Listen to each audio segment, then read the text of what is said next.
All right, y'all. Welcome back to Just the Facts Hoops. My name is Jimmy. I'm with a special guest today, Mr. Leon Hampton, overseas basketball player. Leon, introduce yourself to the audience for a minute. All right, how y'all doing? I'm Leon Hampton, 27 years of age. Played in, I want to say, 6 countries overseas. Um, yeah, that's about a little quick summary of me right there. Okay, tell them what countries you played in, because you've been like everywhere. For sure. So I'm gonna go from where I started to where I played last. So the first place was Argentina. I think it was Vietnam, then Morocco, then Dominican Republic, then Nicaragua, and then Egypt was my last place. That's where you was last at. Yeah, in Egypt. Yeah. Okay. Um, so let's start it off by saying, how'd you start playing ball so late? You said 12th grade you started playing ball, Yeah, I man. started Like, playing in 12th grade. To be honest, it's a story I haven't told nobody, fam. No cap. So, like, when I was younger, I was in the streets, you know what I'm saying? Because where I'm from, like, it's a very violent place. And if you want to survive in the neighborhood, you know what I'm saying, you got to learn how to fight and, do everything to protect yourself. So I was in the streets when I was young. But my brother passed in 13. And my last memory with him was like we was playing one on one at my friend JD house. I still remember, it's crazy. And like shortly after he passed, because I was actually in jail when he passed. I was in detention center. man. Yes, my life was like, you know what I'm saying, I wasn't doing no good. You feel me? I was all bad for sure, like getting in trouble and shit. So basically, like after he passed, whatever, I had a dream and we was playing basketball for sure. Like we was playing basketball and shit. And you know what I'm saying? So I basically felt like the dream was a message for him, like, yo, you need to play basketball. It can change your life for sure. So my 12th grade year, I was like, you know what, I've done, you know what I'm saying? I've been, you know what I'm saying, trying to be a thug or whatever, you know what I'm saying? That's not doing nothing good for my life. There's only one way that can end, you feel me? So I'm like, I'm gonna try basketball. Everybody been trying to get me to play. I'm tallest person in the school, you feel me? But it took me a while to play. Like it's just not like I got on the court and since I'm tall, I was the best. Man, I was trash when I first started playing. Like I stayed on the bench, didn't play. You feel me? My coach wasn't a good coach, so he wasn't building me up to start Yeah. playing. He just was keeping me on the bench and promising that he was gonna start coaching me or whatever. But I wasn't working out. Like I really didn't take basketball serious. I missed games for work and shit like that. But dang, I don't know. Can I cuss on here? My bad. Yeah, yeah, go ahead, bro. You got it. So, okay, for sure. But yeah, so I was just doing a lot of bad, but I finally got my opportunity to play in the game my 12th grade year. Actually, my best friend, he's like 6'9", so we both ride the bench. It was supposed to be his chance to play, but he wasn't there for some reason. I can't remember. I think like he had something to do, so I was there. And the coach was like, he called my homie name. He was like Tupac. He wasn't there, so he called my name like Leon. So I went in and played pretty good, and that's when I got my first offer to Meridian Community College. I went to a community college first, but eventually I worked out with this guy named Omar. He's passed now, but he's a pretty good dude with the basketball in Jackson, and he was working me out and got me an offer to Pearl River Community College, and that's why I went to. And I redshirted my first year. Going back to the first point, so you're from Mississippi, right? Yeah, Jackson, Mississippi, Yeah. So basically, you started playing because you felt like that's what your brother would have liked for you to do. for sure. Yeah, Okay. Yeah. So, man, that's tough, bro. You ain't yeah. never told that story? I haven't, bro. Like I've always thought, like you know what I'm saying. Damn, like I always be thinking. You feel me? Like I don't know. I'm opening up to you for some reason, fam, but I just feel like it's probably because of what I did last night. But Yeah. uh, the last time I actually just sat and thought about it, because my life has changed because of basketball, bro. Like I did so much and all that, and like I've cried when I left Morocco, bro. Like I fucking cried in the hotel. Well, before we got on the airplane, 'cause I was thinking about my brother. You feel me? Like all the things I've done and you feel me accomplished. You know, he would have been proud of, but you know what I'm saying. He's not here to experience these things with me. You feel me? So Yeah. yeah, Still gotta live that dream, bro. nah, for sure, definitely got to do that. If your brother was still here with you, do you think you would have took the same route? That's a hard question to be honest, because he wasn't hindering me from playing basketball. It wasn't stopping me, but um, that definitely was a big motivator for me to play basketball. I was, you know what I'm saying? I was saying I was going to play anyway, you feel me? But I was saying that 10th grade, I was like, yeah, I'm going to play. 11th grade, I'm going to play. But that's something I was like, yeah, I'm going to play. So I feel like maybe I would have. I don't know. It's guys playing, so I feel like, yeah, I definitely would have been playing for sure. But when it happened, it was Yeah. just like, nah, ain't nothing else I need to be doing but basketball for sure. So did that happen senior year? That happened right before my senior year. 13, 2013. Yeah. Yeah, it Damn. was tough. It was tough for sure. Just Yeah. just now being okay with talking about it for real, but it was tough for sure. That's good though. That's Tough. good though. Yeah. Like eventually, we all know like everything happens for a reason. And it's like at some point it's like there's nothing we can really do about it, but like to reflect and move on, Not fast. Yeah. And then I read like the post. It was We like the people that pass, they don't really be gone until what I'm saying. You stop talking about them. You bring them back up. You know what I'm saying. The more you talk about them, you feel me? so after there you went to Stillman College and talk about your experience over there because I was looking at the record and everything. Y'all had a Nah, we squad. had man, we had a decent team, bro. Like both years, like we won the championship my first year. I was playing like spot minutes because our 5 man was like our go-to person. Like we had a play called Reed, where we just throw the ball in the paint and he go get a bucket. Like I looked up to dudes. Like he used to, like I don't know, like our coach felt like he couldn't play us together, but when he finally did, like it connected because dude was just that skill of a player. Like he's not playing anymore, but he showed me a lot. Those guys also like what I'm saying, hype my love for basketball. You feel me? Just playing around with guys that got the passion for the game for you, and some guys that you know what I'm saying, similar backgrounds. You feel me?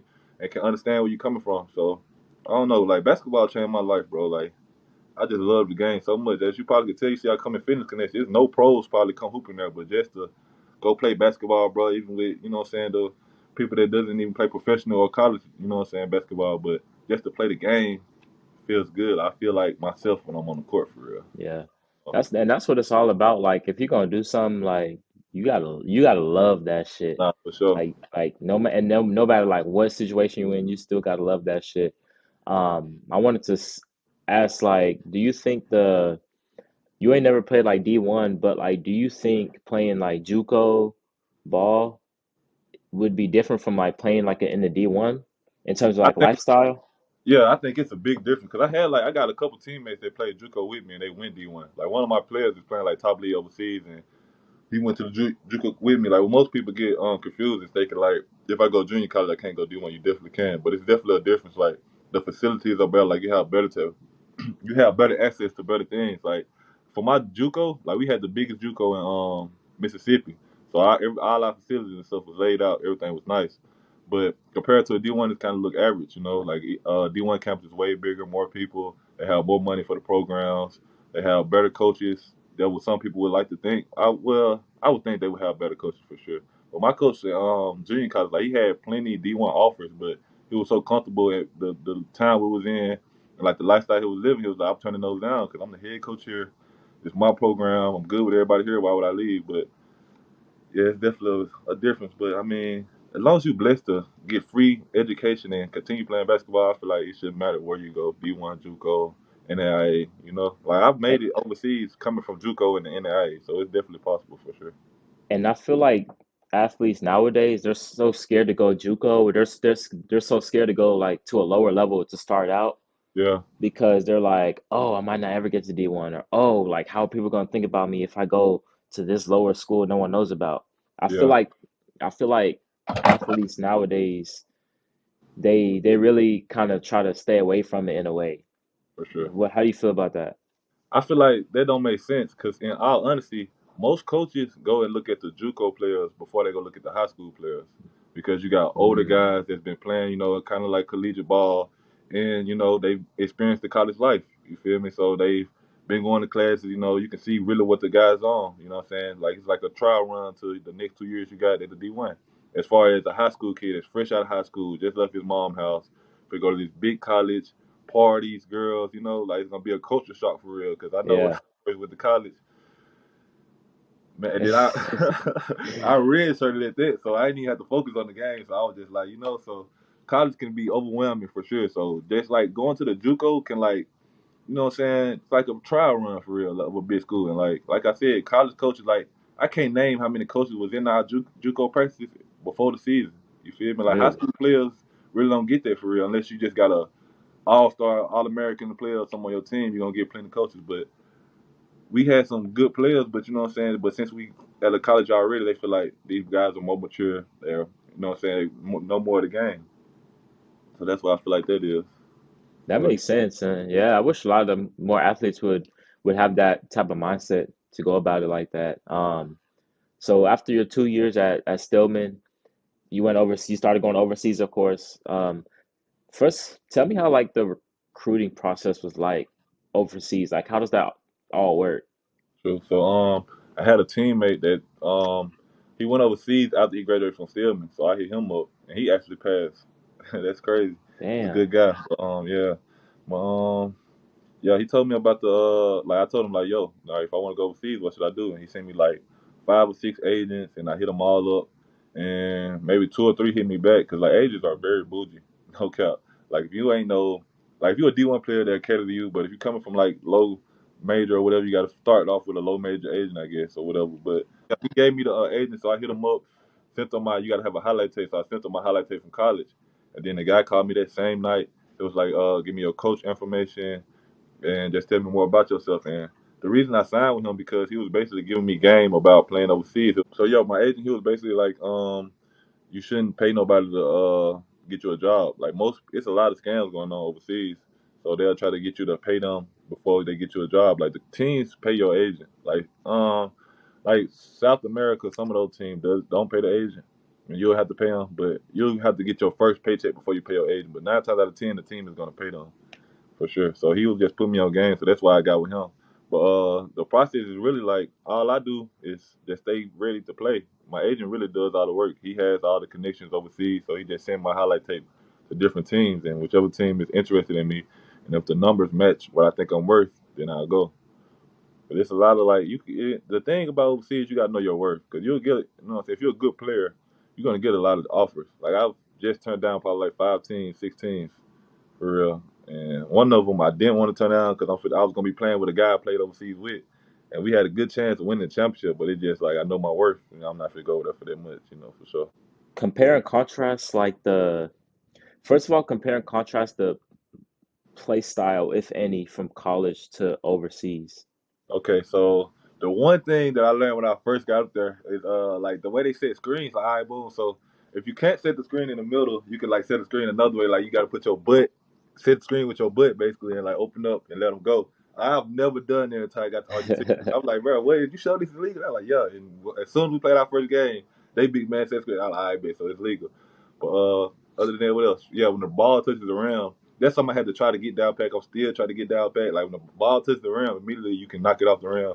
Like Yeah, it sounds easy, but it's a hard skill because you can goal 10 think this way. You know what I'm saying? You gotta be careful for sure. you got to time Those it. two things for sure that I had to get used to. Is it like more skill based overseas rather than like Um, athleticism? To be honest, not really because you're playing with the local players, so their basketball level isn't as good as the people from the states. So that's why they bring us over there. You know what I'm saying? We are more, Makes we're sense. better than their players. You feel me? So the teams are basically gonna be you're gonna have probably 1 or 2 good locals, and the Americans are expected to be. You got to go get a bucket. You know what I'm saying? You got to know how to score for sure. You got to know how to score for sure. They're not bringing in you for just defense, so they're gonna bring you in to score. But that's about it. Yeah, I don't know, but that's what I wanted. I've never like my first time I went to Argentina and the coach was like, "Look, we gonna pass you the ball, just score. Show me you can score." I actually got in trouble my first team. My bad. I know I'm sidetracking a lot, bro, with the interview, but my Now first go team, ahead, bro. for sure. My first team, I went. So I had some neighbors that smoked English that was cool as hell. So they was like, man, this is the biggest party of the year for Argentina for the city. I'm like, what? So we had a game 2 days after, before the party, but like they told me this week before, and I was like, yeah, you got to pre-order your tickets. I'm like, I bet, give me one. I gave 'em my money. So go to practice. They're like, yeah, we got a game in like 2 days. This is our first game playing against our rival. I'm like, man, look, I know I'm gonna be ready to play. I'm gonna go to this party tonight, dog. My roommate was like, nah, I'm not going. We got a game. Trying to get in trouble. I'm like, look, man, I paid for the ticket. I'm gonna go to this party. So we went to a pregame. We go to the party. I'm turning up drinking. So why this girl come up to me like? She was the niece. I didn't know at the time, but she was the niece of the coach. She was like, "Oh, Oh, Renee's gonna be mad at you. He's gonna be mad at you." I'm touched up lit. So I'm like, "Listen, Shawty, look, if you talk about something like that, get out of my face. You feel me? I'm the American. All the females crowding around me. You know what I'm saying? I'm juiced up right now, feeling gassed up. So she just blowing my mood. But basically, after that, the coach knew obviously his niece was there, so he was like they was trying to see me home, like right before the first game. And the manager was cool. He speak great English and he's a great guy. It was like, man, Leon's a good player. You feel me? Like, he made a mistake. You know what I'm saying? All the fans was on my ass. It was like, I hope you play as good as you party, this and that. So next day, all right, so the game day come. Man, I dropped 20 and 20 on them with like 3, 4 blocks, like crazy dunks, like Yeah, feeding into the fans, man. Ain't nobody say nothing else to me since then, bro. Like, as long as you play, you can pretty much do whatever you want overseas, man, for real. But not whatever you want, but they're more lenient to a player that know how to play and can, yeah. contribute to the team, for sure. That's I dope, still bro. got, like, Shut yeah, I them still up. got connections on that team. Like, the assistant coach hit me up and he was like, yeah, I'm coaching at this team. Like, you be a good person, bro, and you play good basketball, people gonna remember you and, you know what I'm saying, look out for you, for sure. Yeah. So that's pretty much all they cared about. Yeah, just basketball for sure. But they want you to be a good person over there too. They don't want you cussing out people and stuff like that. Very, I'll say Morocco. They speak like Hebrew or whatever, and that was like the toughest place I had to be. Basketball, so I don't know. I was kind of depressed because I was getting my master's over there too, so I had to write like Okay. 15-page essays. Then these folks late with my money, and then I'm dealing with the players on the team. They're not as good as me, so stop trying to score the ball. Give it to me, and we gonna win. You feel me? And I'm not cocky. I'm just saying like, if you see somebody score 2, 3 times in a row, why don't you go away from that person? You feel me? Just because you want to average such amount of points. And if you're a local player, you're gonna have a guaranteed job next year because you local, you live here. As for me, I'm trying to get my job in another country somewhere else, so I need to have a certain amount of points. I gotta have a double double. You feel me? It was just I was dealing with a lot of Morocco, so that probably was like the toughest country. I actually left there like 3 months early because I was Yeah. depressed, bro. Like depressed bad for sure. Do you think there was like what you just mentioned about like oh how you have to get like a certain amount of points, certain amount of rebounds, whatever, for you to like get that shine to where you can move on to the next level? Was there any like I guess like conflict with that with other dudes? Man, I had plenty. Like my team in Nicaragua, it was like 3 Americans, and this one dude was like so focused on your points. I don't be focused on my points and like trying to force it. I let the game come to me. That's how you're supposed to play. But this dude was like willing. He was just trying to force all his buckets, and that was hindering me and the other American because every time you touch the ball, you trying to get your points, and all you thinking about like we trying to run an offense, and I'm telling him like while we walking down the court, yo, we should run this play. So as soon as you catch the ball, boom, I'm going in, posting up quick so I can go turn dunk. He tell me, don't worry, bro. I will get you the ball. Like saying it like, you know what I'm saying? Like all I'm thinking about is scoring. I'm like, no, bro, it's the play they just called. I'm just letting you know this. You feel me? So you'll be prepared. You feel me? Just stuff like that. And like the locals too, like it's one local. He just wanted to make highlight tapes after every game. So he wanted to make sure he had at least exactly, bro. Like it's irrelevant stuff. Like I don't care about none of that, bro. I ain't gonna lie. I do want to average a double double, and you have to like perform as Americans because they will send you home like that. Like after the one game, if you don't do good, they're gonna send you home. Like they don't have no love for you. They will seem like they have love for you. They definitely don't, bro. No cap. Yeah. Yeah, the overseas. Where was where was your favorite place playing? Man, I just have to say recently in Egypt, bro. That was like life changing experience. Just first we went to Africa. I went to South Sudan. It's like all Africans, like real Africans, bro. And like that was like a mind opening experience for real. 'Cause I'm like, yo, these is where my people came from. Cause like once I got off the plane, people greet me like welcome home, this and that. Then every person, like every female down there, they call a male brother. Like, you know what I'm saying? You come into a store, hey brother, what can I do for you? You feel me? Like you feel like everybody's welcome and it's like a home environment, bro. But like, you know what I'm saying? It's not as good, you know what I'm saying, down there as it is in the States, but like, I don't know, I just felt good, bro. And I was thinking like, so these are what my ancestors looked like before, you know what I'm saying, we came to the States and got mixed up with all different type of things, all that shit. But we, you know what I'm saying? Cause I be hearing a lot of people like, I don't like Africans, you know, they be trying to down talk saying, and I'm like, bro, you know, you African, right? You feel me? Like we Yeah. got, you might got a little white mixing you or whatever, but your ancestors came from Africa, bro. So we was supposed to be that black, like they is, bro. So I just don't like how people try to judge Africans, bro. That shit gets on my nerve for sure. I feel that, bro, because yeah, I need to talk about this because um my parents from Africa, and so I grew up and I wasn't like the typical like black dude. You know what I mean? Like in school and whatnot. In a way, I felt kind of like an outcast in a way. And like niggas make fun of you, niggas say all type of shit. I And believe like, you know, sometimes it's like, okay, cool, like I've heard that before. But other times it's like, all right, bro, like chill out, like you know what I mean? Like for sure, you African too, bro. Like so man. That's like I my don't know why biggest you pet talking. peeve, bro. Like my biggest pet peeve used to be like rude people trying to ask me plenty questions when they see I'm busy, but now it's just I really hate when I hear people talk about Africans, bro, 'cause that's our people. So being like overseas in general changed like your perspective on life. Yeah, it definitely did. Like, you know what I'm saying? Seeing people way less fortunate than us. I know we got homeless people and stuff, but they just got little kids, bro. Like, I seen a little, in Vietnam, I seen a little boy with an infant trying to get money from people, bro. Like, I don't know if it was like a scam somebody was doing. They do a lot of scams overseas. Like, if you're riding on a moped, you know, tourists want to record and stuff, they'll come snatch your phone if you feel me, if you careless, like all type of things. But yeah, seen plenty of little kids, you know, on the road, you know what I'm saying, looking needy, like they needed stuff. And the way the boy was handling the girl was like, bro, you need to get her back to y'all people because he was like dragging her down there.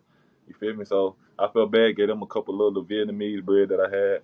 I couldn't even go out the night 'cause I gave them the money I had to go out because I felt bad for him. And you know what I'm saying? I was with my assistant coach, and I was like, "Is there a way we can like try to get a stroller for the baby?" Because he was like handling the baby wrong. But yeah, so that just showed me like you know what I'm saying. It's a lot you got to be thankful for and grateful for, bro. Like God blessed me to experience a lot of different things, and just you know seeing what people got to deal with on the other side of the world, bro. We so blessed in the states. People don't know. You know what I'm saying? We dealing with and something I didn't know that it was racism back in Africa. You know, I'm thinking like since we, you know, Africa is the black people's, you know what I'm saying, country, that's you know, we good over there. But yeah, like, you know what I'm saying, I went to Africa and I was talking to people and I was like, yeah. I hear you Yeah, but now. yeah, I was chilling with a girl down, she was just telling me like how racism just ended in Africa not too long ago. And that surprised me. That's fucking Yeah, crazy. like So did you see like any like I get see or played with or against any famous or at least well-known well, I played with basketball when I was in players? Egypt. I played with some guys that was in that played in the league. Like, I played against them and played on a team with a dude that been in the NBA. They not well known NBA players, Yeah. but they've been in the NBA. I can't remember their name. One of them, I can't remember their name.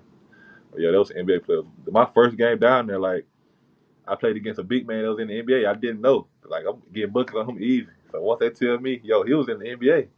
Like for real, so I can touch Oh him. shit, You feel like me? Like I can play in the league if I just did that to him. So man, you feel me? So yeah, that was like a good confidence boost, man. Playing against people like Egypt, best experience hands down for sure. what advice do you have for like athletes right now who are trying to play, you know, college, overseas, potentially NBA? What type of like advice do you got for those type of players, like them big time For players? sure. They probably hear this a lot, but there's always somebody out there that's gonna outwork you if you're not working. You got to put all the work in, and if you want to play basketball, make sure you love it. Not just basketball, but love the grind. It's this Kobe Bryant video that I seen the other day. Like whenever I don't feel like going to the gym or something, I watch Kobe because Kobe is the most motivational person on the world that was on the world to me. Because when I watch his stuff, automatically, you know what I'm saying? Because it's the way he approached the game and the way he cared about the game. But he was basically saying, "Hey, I keep losing my train of thought." What Kobe say? He was basically saying that like it's the process. It's not the end goal. You're supposed to fall in love with the process. That's what's gonna get you there. Because if you fall in love with the process and you know what I'm saying, work as hard as you can, the goal that you want, you're not gonna reach that. You're gonna reach something way higher than the goal that you want. So say for instance, you want to play overseas, which is working out every day, training every day, and say you're a high school player, JUCO, or you know what I'm saying, college. You work every day to get to the NBA. Even though you might not think you can, you definitely can if you work every day. So you think you want to go overseas, but you thinking about going overseas. You feel me? But you're working to go to the NBA. You're gonna make it to the NBA. You feel me? Like if I knew the things I know now, I'd be in the NBA today. I ain't started till 12th grade, but I'm playing. I played in 6 countries overseas. How many people you know can say that? So it's definitely the grind. You see me in the gym. I come like twice a day. If I Yeah, you for do. sure, like you gotta fall in love with the grind, bro. I love going to the gym. Like gym is like my therapy for real. Like I can release. You know what I'm saying? Whenever I'm going through something, I go play basketball because if I'm mad at somebody, the dude that's guarding me for to feel all that. You feel me? Like I'm finna go dunk everything. You feel me? Like I can take my anger out. Yeah, but I don't know. But to the young players, bro, don't be too cocky. You never bet. You're not the best player. You can always learn from somebody. You always gotta have open ears. LeBron James still take advice from people that didn't play basketball. You feel me? Like the greatest player is still learning. You always can learn. You're not the best player. You got to keep working every day, even when you don't want to. If you really want this lifestyle, you really want this profession, you got to work for it. It's not gonna come to you. It's not gonna be given to you. You got to work, want it more than your coach wanted from you. Your mama wanted for you. If somebody else wanted more than for you than you want for yourself, then this is the wrong profession for you. Because when you playing professionally, nobody gonna motivate you. Nobody gonna make you get in the gym. It's gotta be all on you. And the thing I like about basketball, the harder you work, the more money you make. So, Yep. You get rewarded. exactly. So I don't know, man. So I love this. I just love the basketball, bro. I'm getting paid to play a game that's good for my health. Basketball is good for my Yeah. body, my mental, for everything, bro. Like so, the best sport in the world to me, for real. I'm very blessed. Yeah. And I love that advice because that's not only something you can take with basketball, that's something you can take in life in general. You know what I mean? Like with any career, it's like you got to fall in love with the journey. You got to fall in love with the shit that you do, Say not for about that for like, sure. oh, not getting all the success from it, actually putting in the work to get to that success. It's like that shit's so rewarding. And it's like, even with me, what I'm doing right now with my broadcasting shit, like I'm falling in love with like the journey, the process, and everything because this is genuinely what I love to do. Like this is what I love to do. Fitness is what I love to do. And it's like all the success is gonna come because I already love to do it. I'm gonna get good Facts. at it, and then the success gonna come No, for itself. sure. That's definitely like for anything for sure, bro. And it's like, how many interviews have you done so far? This is my I second one can't only. tell, Only. no cap. Like, bro, you could, you know, what I'm saying, conducted this interview as a professional, bro. So for Yeah. sure. I appreciate that, bro. I'm trying, man. To see, like, that's the thing. It's like I want to put my best into like anything that I do. Like that's how I think. It's like if I'm gonna do something, like do it to the best of my ability. You know what I That's something mean? I used to always tell my And like homies. Like, if you're gonna do something, do it all the way. Don't ever all the for way. sure. Yeah. So wrapping this thing up, kind of. What's next for Leon Hampton in his career? What's next, um, venture wise? Like what's next, business wise? What's next, So basketball wise? right now, I'm working out every day getting ready for my next job. I just finished my master's in May.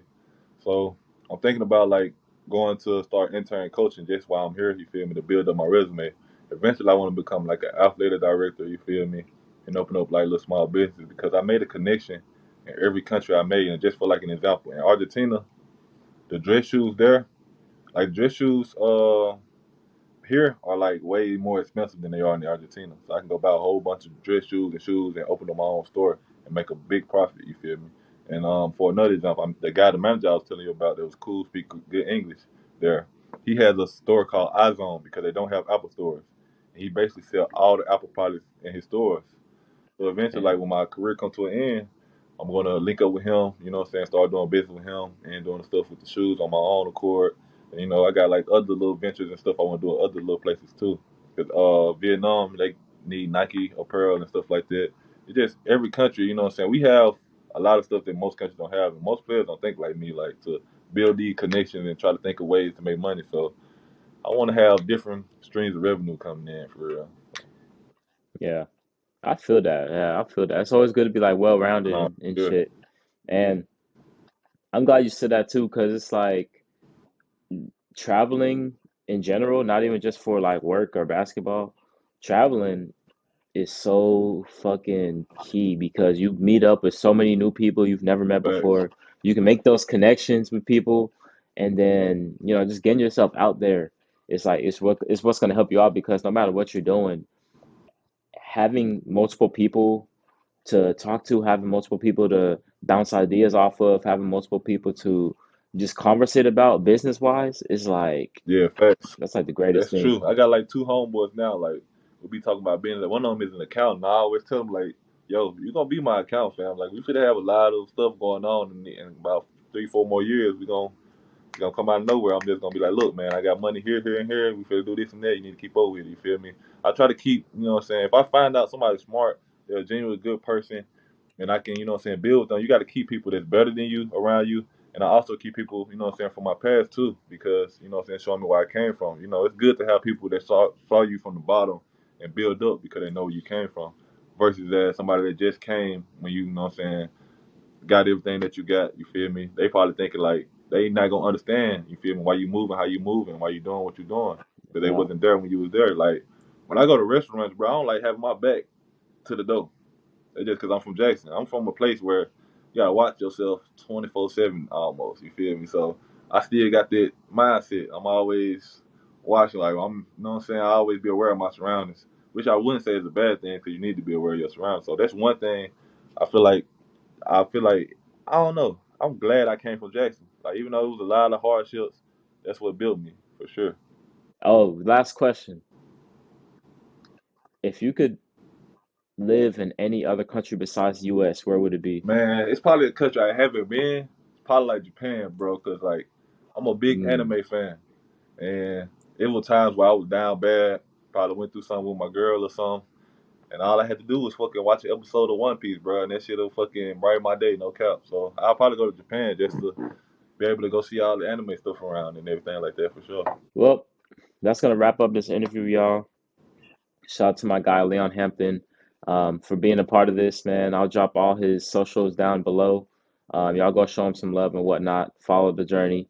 Um, anyways, y'all, any final words you have for us, Thank you man? for having me on here for sure, man. It was a pleasure.